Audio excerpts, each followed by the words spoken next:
en le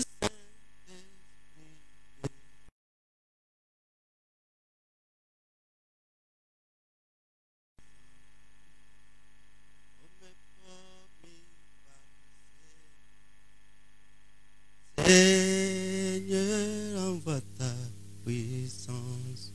Seigneur, en puissance. Seigneur, envoie ta puissance et baptise tout. Cette ancienne puissance fut donnée à nos pères fidèles. C'est la vie promise aux croyants. Nous pouvons aussi la voir.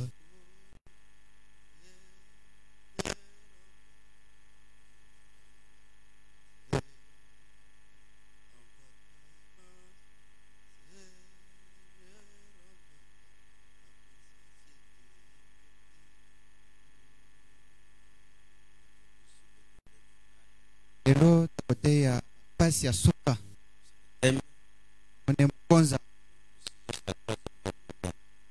ezalinde etumba ya mulongo mobimba misa. Apocalypse chapitre 16 à partir du 15e verset. Emonisele mukapu na zomi na mutoba utanzela ya zomi na mitano. Voici, je viens comme un voleur. Tala na koya lokwa muyibi. Heureux celui qui veille Esengo na wa azako senzela et qui garde ses vêtements, mpe abateli bilamba na ye avec une marche kwete atambola mutakala te et qu'on ne pas sans honte. mpe bamona nsoni na ye te. Ils les rassemblèrent dans le lieu appelé asangisaki bango na esika babengi na kiebele almagedona. Le 7e verset sa coupe dans l'air. Oya sambo asopi keni na ye na mpepe. Et il sortit du temple du trône une voix forte qui disait, ça n'est fait. Uta na tempelo pe na ngwende mungongo mobimaki pe molobi esi esalemi. Et il y eut des éclairs, des voix, des tonnerres et un grand tremblement de terre. Mikalikali mingongo bakake mpe koningana munene mabele esalemaki. Tel qu'il n'y avait jamais eu depuis que l'homme est sur la terre. Esalemi bongo na motindo ete nano esalama te uta mutu azwami awa na mabele. Un aussi grand tremblement. Ezalaki ya munene koningana wana mabele. Et la grande ville fut divisée en 3 parties. Mpe enguma munene kabonaki na biteni misato. Et les villes des nations tombèrent. Pe bingumba ya bikolo ekweyaki. Et Dieu se souvint de Babylone la grande Pe nzambe akokanisa babele munene pour lui donner la coupe du vin de son ardente colère. mpona kopesa ye nkeni ya vinyo ya nkanda na ye ya makasi. Et toutes les îles s'enfuirent Mpe bisanga nyonso ekimaki. et les montagnes ne furent pas retrouvées. Pe bangomba emonanaki lisusu te. Et une grosse grêle dont le grêlon pesait 1 talent Nde mabanga pembe ya tomba du mai ciel sur les hommes. eutaki ekwei uta na likolo kino na se likolo na bato. Et les hommes blasphémèrent Dieu Mpe bato batukelaki nzambe à cause du fléau de la grêle, parce que ce fléau était très grand. na tina ya etumbu wana ya libanga mpembe ya mai mpo ezalaki mpembe makasi. Ici c'est Apocalypse chapitre 6, 14e. Il dit, le ciel se retira comme un livre Awa qu'on roule. mosele mukapo ya mutoba bete lole elongaki lokola libanga ezali kopunda. Et toutes les montagnes et les îles furent remuées de leur place. Pe bangomba nyonso mpe babisanga ezongaki na esika na yango. Les rois de la terre, Nde bakonzi bankumu na mokili donc les grands, baoyo aleki munene, les chefs militaires, les riches, bakonzi ya basoda pe bato na bozwi, les puissants, bato na nguya, tous les esclaves et les hommes libres baumbu pe bato nyonso na bonsomi se cachèrent dans les cavernes et dans les rochers de montagne. bakendaki kobata malulusu mpe na kati na mabanga ya bangomba. Et il disait aux montagnes et aux rochers, tombez sur nous Balobaki na bangomba pe na mabanga ete bokweyela biso et cachez-nous devant la face de celui qui est assis sur le trône et devant la colère de l'agneau. bobomba biso liboso na moto avandi na ngwende pe liboso na nkanda ya mwana Car le grand jour de sa colère est venu, nzambi mokolo monene ya kanda na ye eyei. et qui peut subsister. Pe nani ya kotelema? Apocalypse 19. 15e verset. Donc là, vous allez lire à la maison. 15e verset jusqu'au verset 18. Et donc, vous allez jusqu'au verset 21.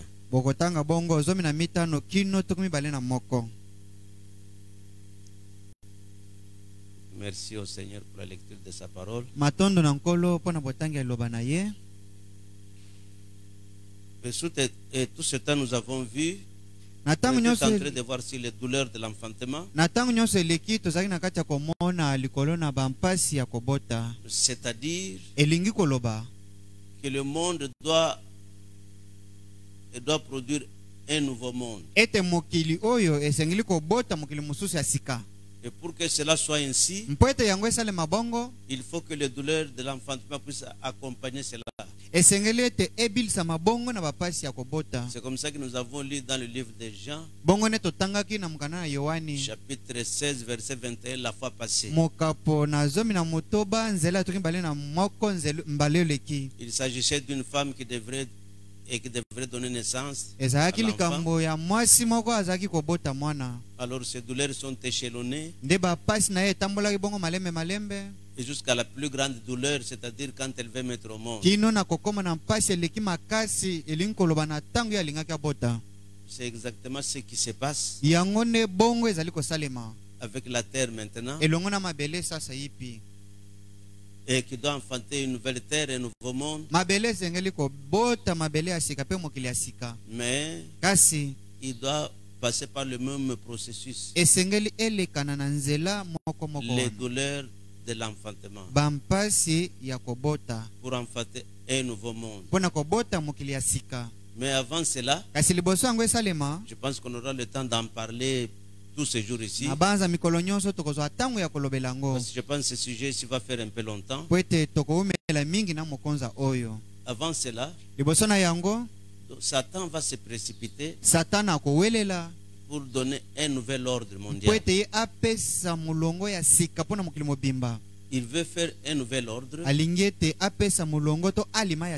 Mais Dieu veut avoir un nouveau monde. Et Satan lui veut un nouvel ordre.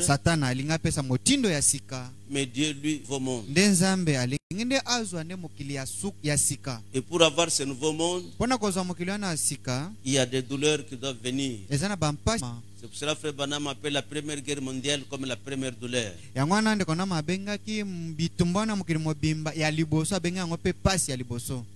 Et il montre que la deuxième guerre mondiale avait plus de douleur que la première guerre.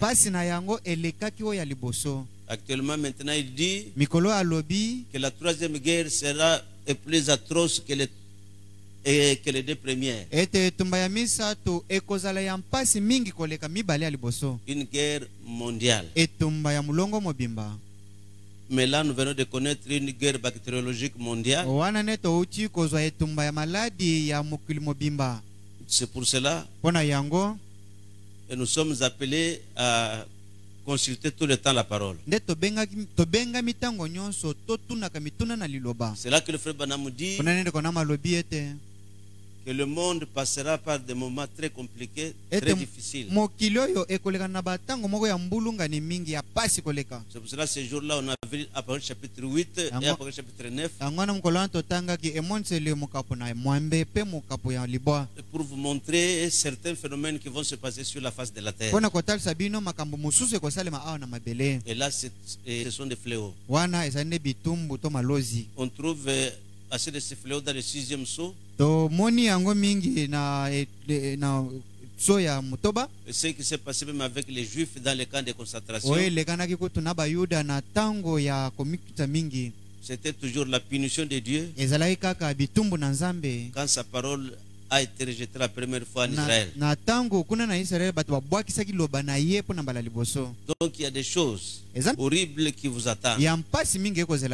Si aujourd'hui vous entendez sa parole, il ne faut pas endurcir votre cœur. Ici dans la religion de Jézabel, paragraphe 160. À ce que je sache, service aura lieu le dimanche matin, le matin du dimanche pascal. Ensuite de là, j'irai dans l'Illinois.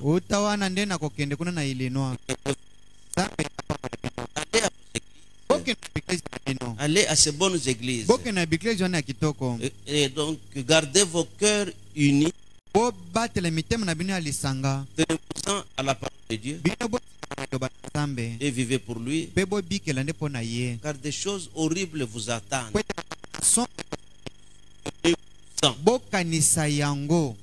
Et ça, c'est le frère Badam qui prévient l'humanité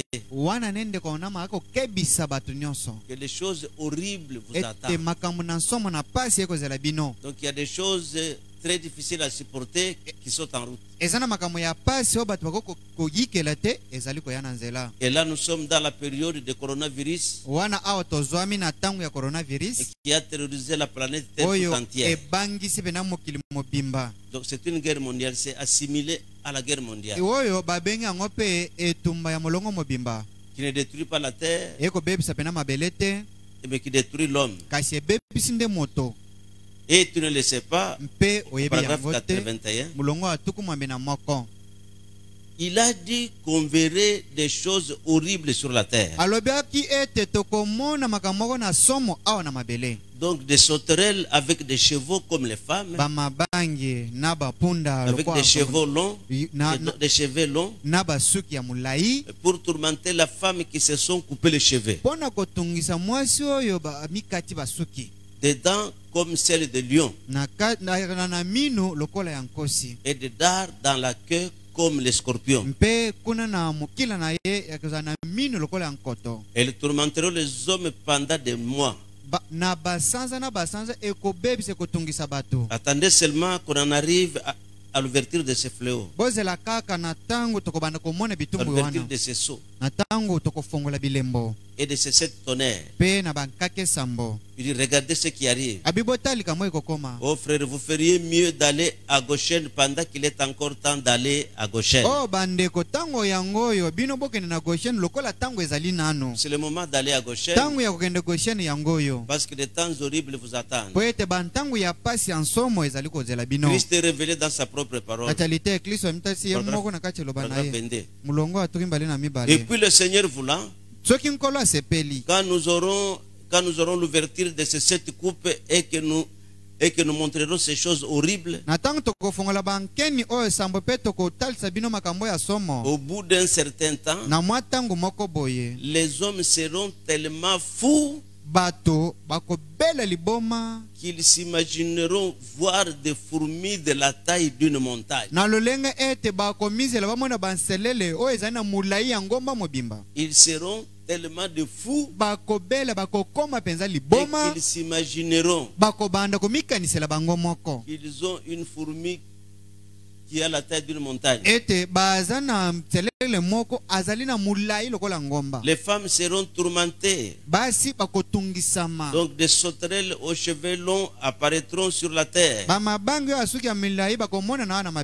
pour tourmenter les femmes qui auront coupé leurs cheveux. Ici, ce n'est pas encore la 3e guerre mondiale. Ici, là, ce sont des fléaux. Parce que les fléaux précèdent la 3e guerre. Ils auront des cheveux comme des cheveux de femmes qui pendront. Donc des longues dents comme des dents de lion. Donc des aiguillons dans la queue comme un scorpion. Et ainsi de suite. Pour tourmenter les hommes sur la surface de la terre. Mais à ce moment-là, il sera trop tard pour faire quoi que ce soit à ce sujet. Mettez-vous en règle tout de suite. Et vous les frères qui m'écoutez, et si vous n'êtes pas encore un chrétien, donc c'est le temps de faire vite. Donc c'est pour cela Pendant ce temps, nous sommes dans le temps de préparation. Donc les préparations sont en cours. Les préparations pour la bataille d'Armageddon est en cours.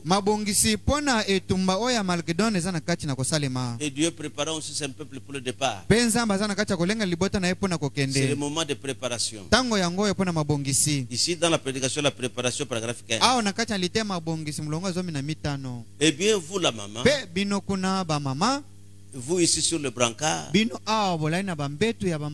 cette précieuse et aimable personne, cette mère ici et là, partout dans ce bâtiment. Donc, ce que je voudrais faire ce soir, avec l'aide de Dieu, s'il me l'accorde, c'est de vous apporter sa parole qui prépare vos cœurs pour le service de guérison. Eh bien, la préparation. Donc, Dieu, avant de faire quoi que ce soit, il fait toujours des préparatifs pour cela. Et comment nous pouvons, et comme il est dit dans la Bible, avant d'aller livrer une bataille, il nous faut nous préparer premièrement pour cette bataille. Si vous allez vous marier, eh bien vous vous préparez pour ce moment-là. Et vous faites des préparatifs. Et avant de venir à l'église, donc vous vous êtes préparé pour qu'une ambulance vous amène. Ou votre bien-aimé vous amène. Ou vous aviez dû réunir une certaine somme d'argent avant de venir. Ce sont des préparatifs. Et Dieu prépare toujours les gens pour les événements qui sont sur le point d'arriver. Dieu prépare toujours les gens au sujet d'un événement qui est en route.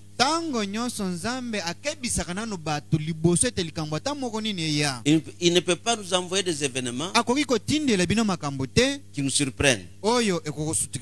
Mais il fait d'abord part de préparation. Il faut que le peuple se prépare premièrement.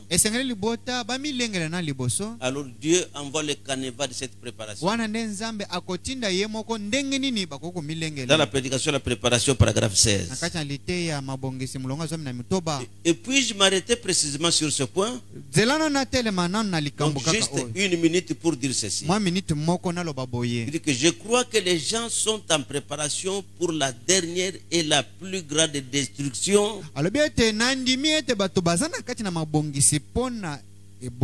que ce monde n'ait jamais connu. Les gens sont en préparation pour la destruction finale que le monde n'a jamais connue. Il dit, je crois que nous sommes à la fin. Et vous pouvez parler aux gens. Vous pouvez placer un Billy Graham dans chaque ville des États-Unis. Les gens boiront du whisky.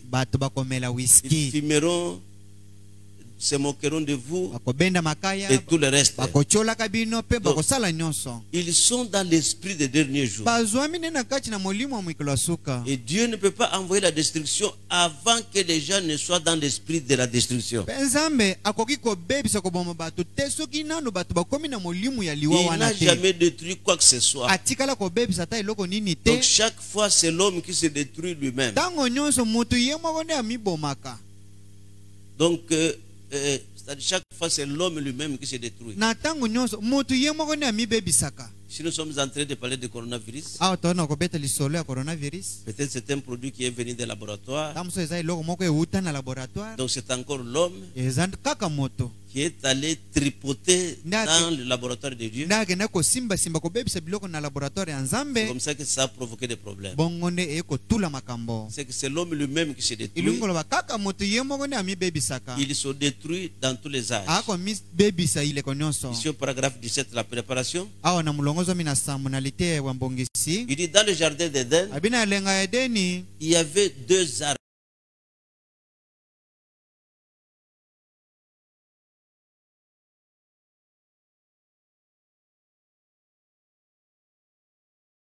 ezalaki na banzete mibale. L'un était la vie moko ezalaki bomoi et l'autre la connaissance. Pe mususu boyebi. Et à la première bouchée qu'il a prise, il s'est séparé de Dieu.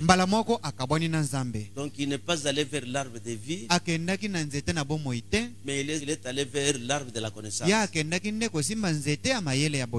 Et la connaissance, c'est ce qui a détruit sa vie. Et la connaissance, c'est ce qui est en train de nous détruire. Et chaque fois qu'un homme prend une bouchée de l'arbre de la connaissance, il se détruit lui-même. Il a pris une bouchée de la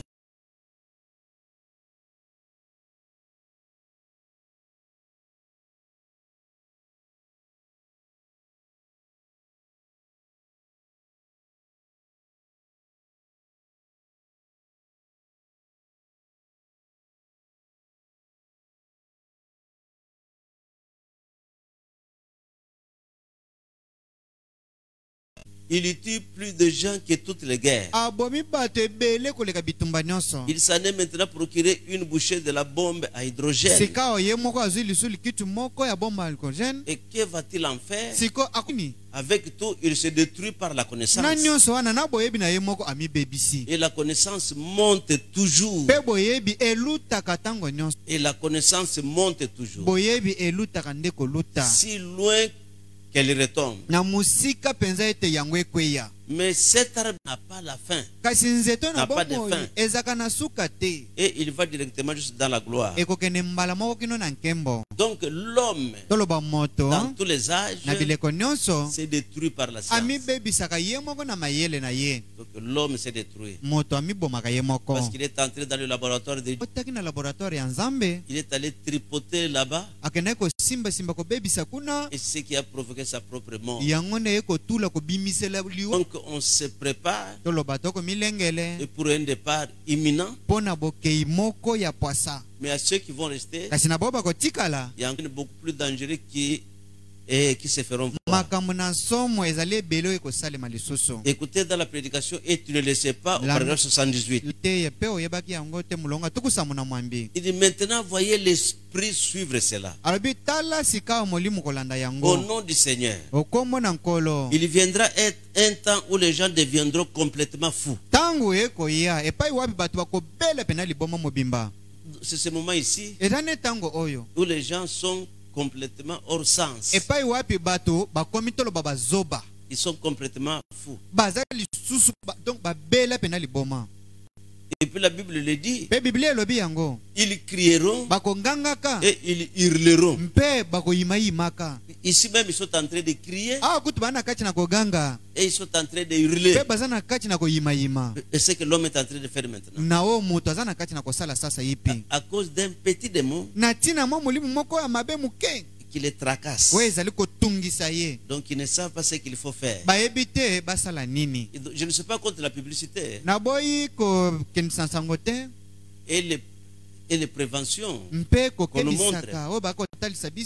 Mais ce que je suis contre, c'est que cela ne crée pas la peur dans le cœur de l'homme.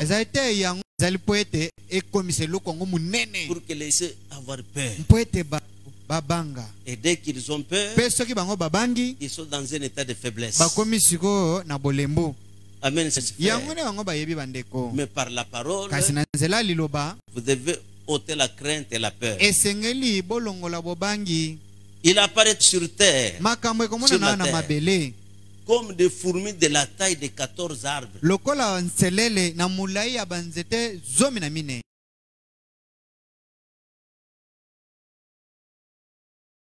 Ce sont des choses qui vont apparaître. Tu vois? Il apparaîtra des choses sur la terre comme des fourmis de 14 arbres. Un oiseau volera au-dessus de la terre avec des ailes de 8 km. Et les gens en voyant cela, ils crieront, ils hurleront et ils imploreront miséricorde. Mais ce sera un fléau. Attendez que je prêche sur ce fléau qui s'ouvre. Imaginez-vous un peu, et donc un oiseau qui a le mètre. Il dit que c'est ce qui va se passer. Et là, ce n'est pas encore le coronavirus, c'est rien. Un tel oiseau qui va commencer à passer sur la terre. Donc seulement les 8 km. Donc ça va faire en sorte que les gens puissent crier et tomber de mort. Amen. Amen. Or, ce fléau, ce n'est pas encore la guerre, la troisième guerre. Donc là, c'est le produit de ceux qui ont rejeté la parole. Et ils sont appelés à en subir, à en pâtir. Bon, maintenant, il y a ce qu'on appelle le décor de la troisième guerre mondiale.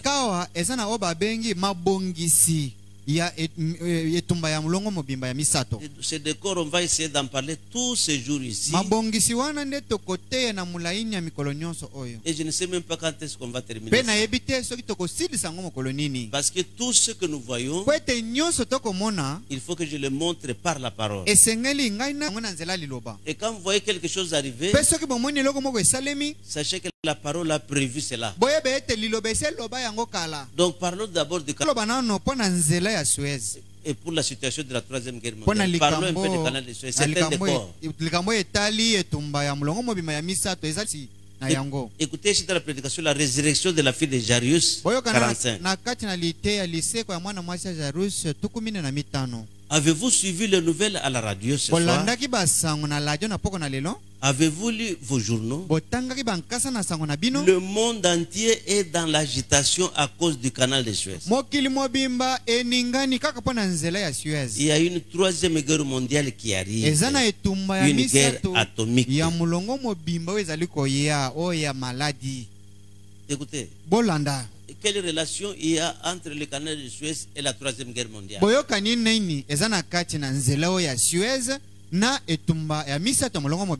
C'est que le canal de Suez, c'est un canal qui relie la mer Méditerranée à la mer Rouge. Ce canal de Suez sera un boulevard pour quelque chose. C'est pour cela que le monde est agité. Au temps de Frère Branham, le monde était agité au sujet du canal de Suez. Et le canal de Suez a été agrandi ces derniers temps. Ce n'est pas quelque chose de hasard. C'est le chemin par lequel le roi du Nord va prendre pour aller à la bataille d'Armageddon. Tu vois? Avez-vous suivi les nouvelles à la radio? Et ce soir, avez-vous lu vos journaux? Parce qu'il y a des frères qui ne lisent même pas et qui ne lisent même pas les journaux, qui n'écoutent pas la radio, qui ne sont pas informés. Mais c'est le message. Le frère Branham me dit, écoutez la radio et lisez les journaux, et pour comprendre comment la situation mondiale est en train d'évoluer avec la parole de Dieu. Nous comprenons quand chaque situation vient, on peut la mesurer par la parole. Donc on peut la comprendre par la parole. Quand un événement vient, il y a moyen de comprendre par la parole. Et le message que nous avons reçu, c'est un message prophétique et donc du temps de la fin. Donc toutes ces choses ont été incluses dans la parole et expliquées par le ministère de Malachie 4, et pour que nous puissions saisir la signification. Et quand vous voyez par exemple, quand le frère Branham parle par exemple de la crise, et là c'est dans le cadre du décor, et quand il parle un peu de la crise, vous comprendrez tout de suite par la parole que la crise à venir est une prophétie. Donc il y aura une crise qui vient par la prophétie de Malachi 4. Et quand nous voyons la crise, cela nous amène à la parole. Écoutez un peu, Dieu tient sa parole. Et que par la parole, tu as dit, et donc vous êtes purs par la parole. Et nous prions que la parole sonde profondément tous nos cœurs ce soir. Et qu'elle nous purifie de toute incrédulité. Et que nos cœurs soient renouvelés par le Saint-Esprit. Et puisse-t-il nous apporter ce soir les choses qui sont utiles au royaume de Dieu.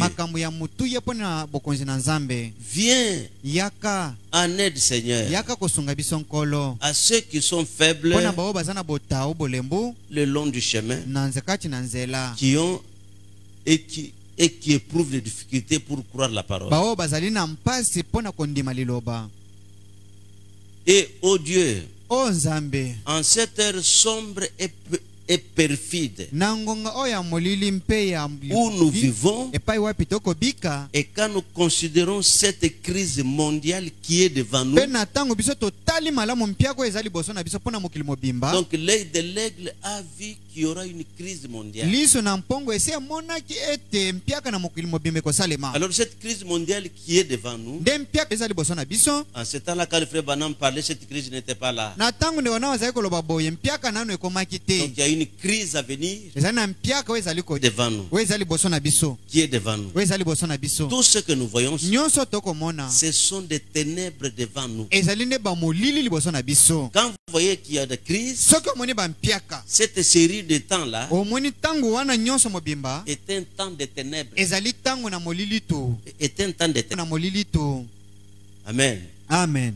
Il dit, tout ce que nous voyons, ce sont des ténèbres devant nous. Et tu as dit, levez la tête quand ces choses commencent à arriver, car votre rédemption approche. Alléluia. Quand vous voyez ça, c'est une bénédiction pour les uns et une malédiction pour les autres. À ceux qui sont dans le corps de Christ, c'est le temps de la rédemption. C'est le temps où le départ est proche. C'est le temps où nous devons être dans la joie, parce que le Seigneur Jésus est sur le point de revenir prendre son église. On aura le temps de parler dans ce décor de cette crise, parce que cette crise amènera à certains phénomènes.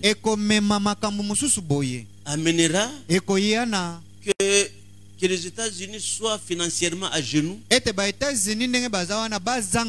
pas quelque chose, pour recourir à l'église catholique.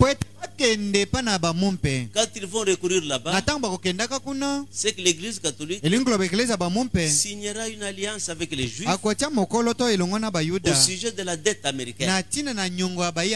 Mais il faut que cette dette d'abord soit là. Elle est là.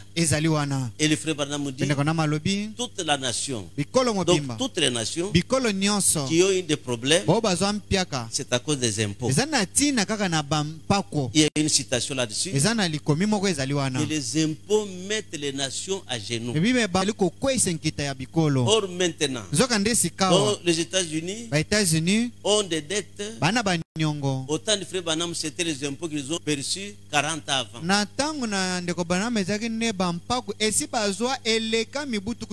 Mais en ce moment, c'est déjà un siècle de dette. Alors pour sortir de cette situation, il faut une assistance du Vatican. Il faut que et que le Vatican vienne assister. Il va assister les Américains, signer une alliance avec les Juifs au sujet de la dette américaine. Et en contrepartie, il faut que l'Amérique aussi accepte d'être le gendarme de l'Église catholique et pour faire appliquer l'image de la bête. Alors ils seront des gendarmes. Tu n'achèteras pas et tu ne vendras pas à moins d'être dans le conseil des églises. Donc c'est le décor. On aura le temps d'en parler prochainement. Parce qu'il y aura beaucoup de choses que nous allons parler pendant ce temps ici. Tu vois comment ça vous dérange d'être confiné? Mais quand vous avez confiné les chimpanzés, les aigles dans les cages, et là vous ne saviez pas que Dieu devrait vous les faire payer. Et quand les Belges coupaient les bras des Congolais, ils ne savent pas que Dieu viendra pour faire payer. Et quand on a vendu les armes pour tuer les gens sur la terre, ces nations ne savaient pas que Dieu se vengerait. Dieu se venge toujours. Parce que il a une loi dans sa parole. Quelle est sa loi? Chaque semence que tu as plantée se reproduira selon son espèce. Un homme dans la Bible, il avait l'habitude de couper les pouces des gens. Et quand on l'a arrêté, et quand on a coupé ses pouces, il a reconnu que c'est ce que je faisais qui m'est revenu. Quand vous tuez, sachez que vous mourrez. Donc Dieu créera une situation qui fera que la monnaie que vous avez et que vous avez fournie aux autres vous revienne. Et comme dans la loi de Dieu, quand tu plantes une graine, tu en récoltes 10, 15, 20, 30. Oui. Et que le Seigneur soit béni. Oui, je crois ça de tout mon cœur. Tu vois pourquoi le canal de Suez est une agitation dans le monde? Un homme normal, naturel ne comprendra pas ça. Il faut ceux qui ont reçu Malaki 4. Quelle est la relation entre le canal de Suez et la troisième guerre mondiale?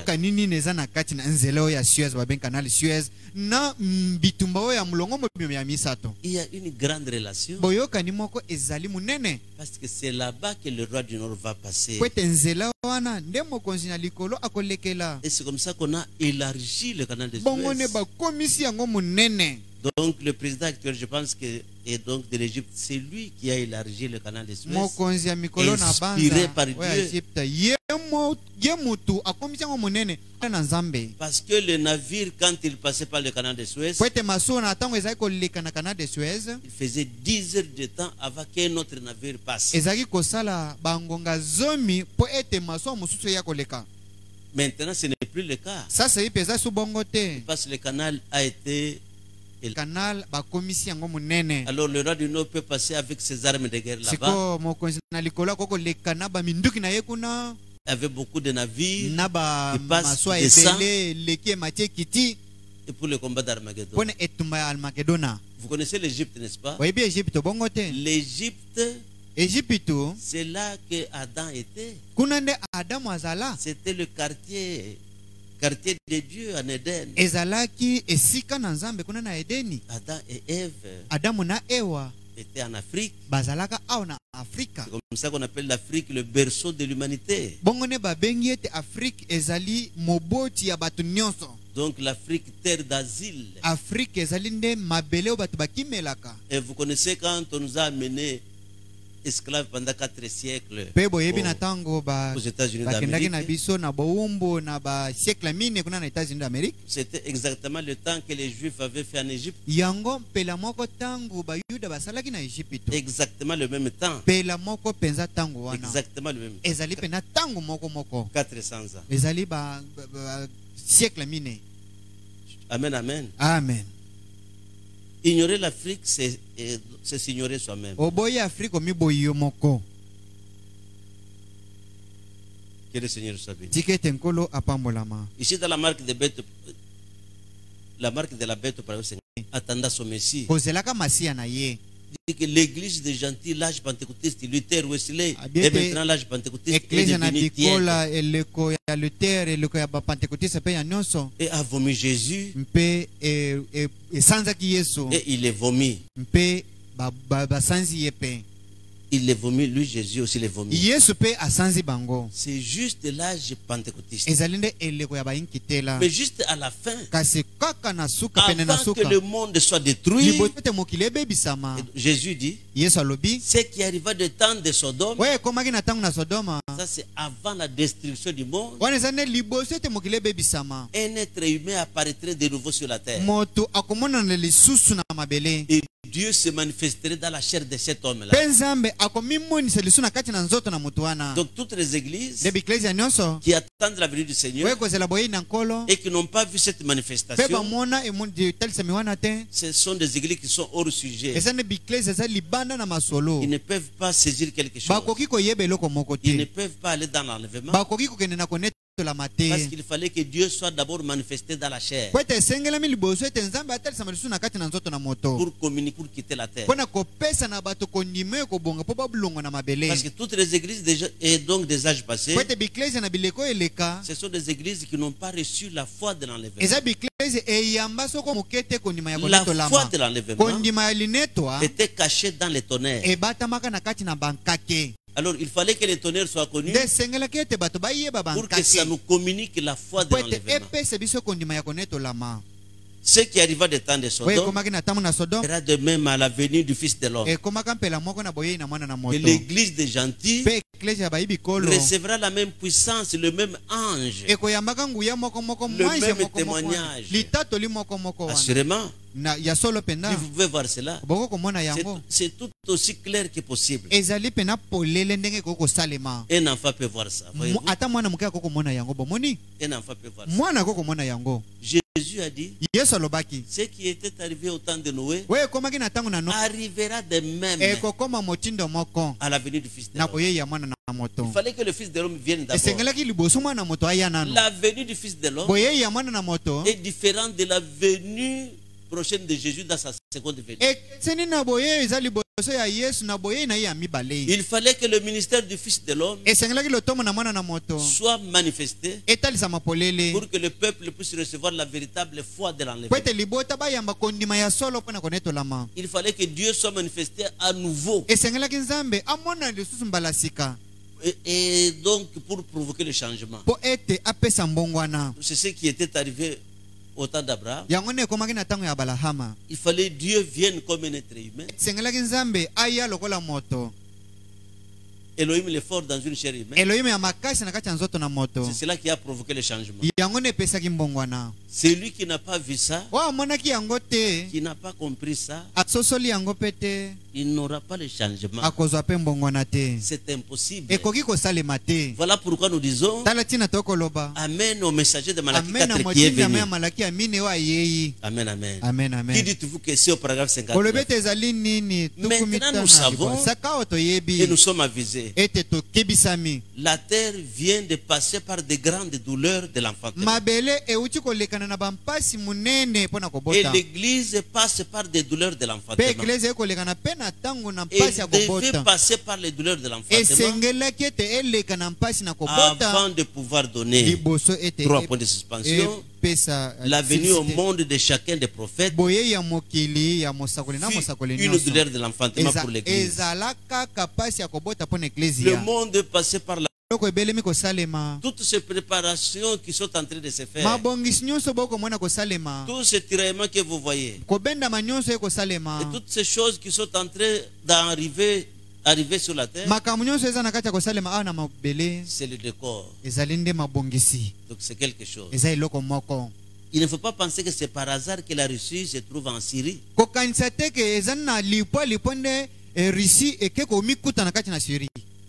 Ne pensez pas que c'est un hasard que les Américains puissent se retirer de la Syrie. Ce n'est pas un hasard.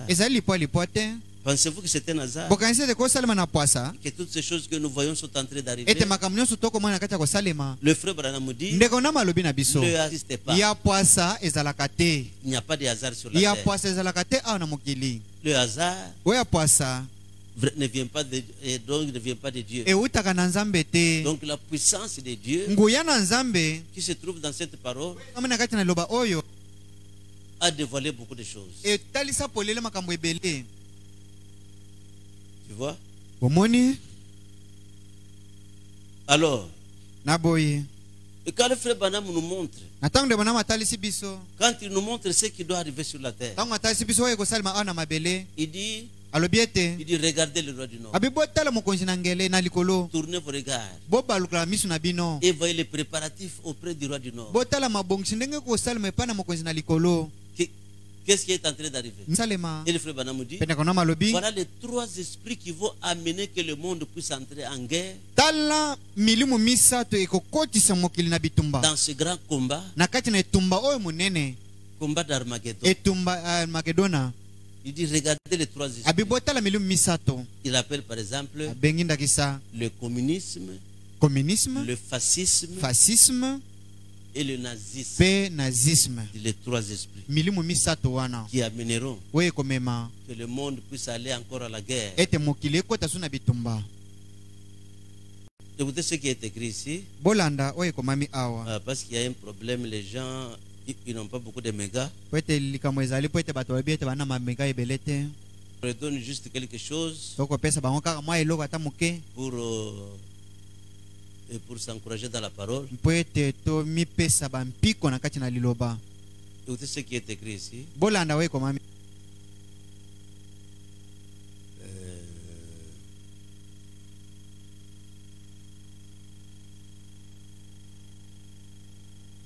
Ici dans l'Apocalypse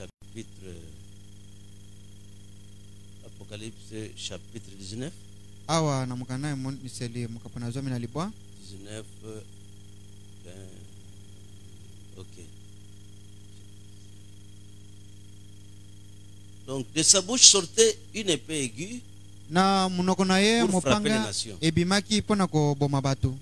Ici on aura le temps d'en parler. Aujourd'hui c'est un décor. Parce que toutes les nations vont se rassembler vers Jérusalem et pour faire cette guerre. Alors pendant ce temps, quand les Juifs seront incapables de combattre, parce que les Américains ne seront plus en ce temps-là, donc ils ont déjà été détruits par le roi du Nord, la Russie. Alors de sa bouche sortait une épée aiguë pour frapper les nations. Il les pètera avec une verge de fer et il foulera la cuve du vin de l'ardente colère du Dieu Tout-Puissant.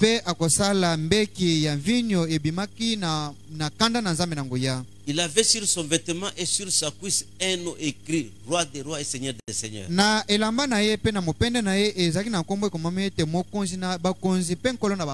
Ici, lors de cet avènement ici, c'est que les nations sont déjà tout autour de Jérusalem.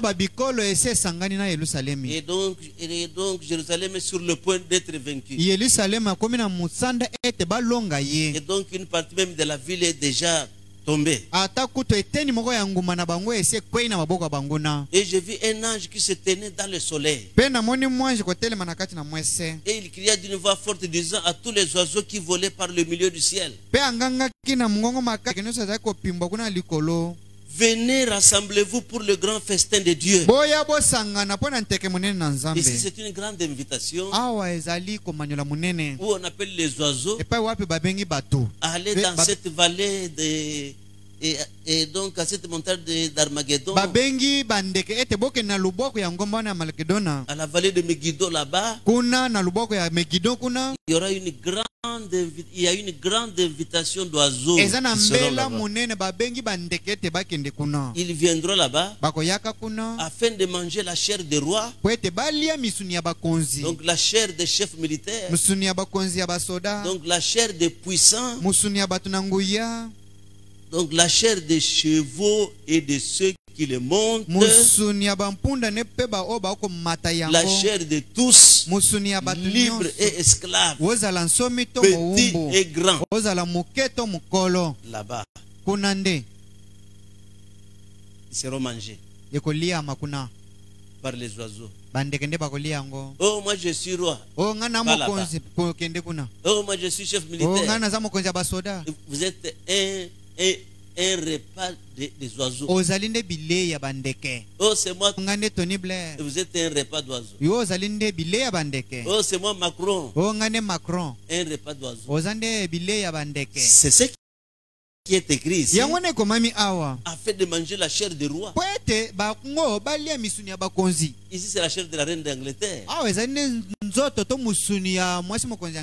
Donc la chair des chefs militaires. Et tous les malules là d'Amérique là-bas. La chair des puissants. Tous les grands commerçants là. Et tous ces gens de FMI. Et donc des fonds monétaires internationaux. Amen. Ce sont des puissants sur la terre. Mais il y a une invitation pour que leur chair soit consommée par les oiseaux du ciel. Tous ces oiseaux ont été invités pour aller manger la chair des chefs militaires. Oh, c'est moi le maréchal tel. Non. Vous êtes invités pour être consommés. Ils sont invités pour être mangés. Donc ce jour-là, c'est un festin des oiseaux. Et j'ai vu la bête et les rois de la terre et leurs armées rassemblées pour faire la guerre à celui qui était assis sur le cheval et à son armée. Et la bête fut prise. Et avec elle le faux prophète qui avait fait devant elle les prodiges par lesquels il avait séduit ceux qui avaient pris la marque de la bête et adoré son image. Ils furent tous les deux jetés vivants dans l'état ardent de feu et de soufre. Oh là là. Donc il y a une invitation spéciale. Quand Jérusalem sera assiégée et qu'il y aura vraiment beaucoup de crainte pour qu'Israël ne puisse pas. Mais c'est alors que le roi des rois va réagir. Et il vient, roi des rois, Seigneur des seigneurs. Quand il viendra là-bas, avec le souffle de son avènement, oh là là, c'est fini. Et donc la guerre est terminée. Et nous descendons marchant sur la cendre des méchants. Alléluia. Amen. Oh là là. Nous allons descendre pour marcher sur le sable, sur la cendre des méchants. Amen. Soyez nombreux le mercredi. Donc je vais terminer le décor et entrer dans la profondeur de la leçon. Aksanti sana Yesu, aksanti sana, aksanti sana Yesu, aksanti sana, matondo mingi Yesu.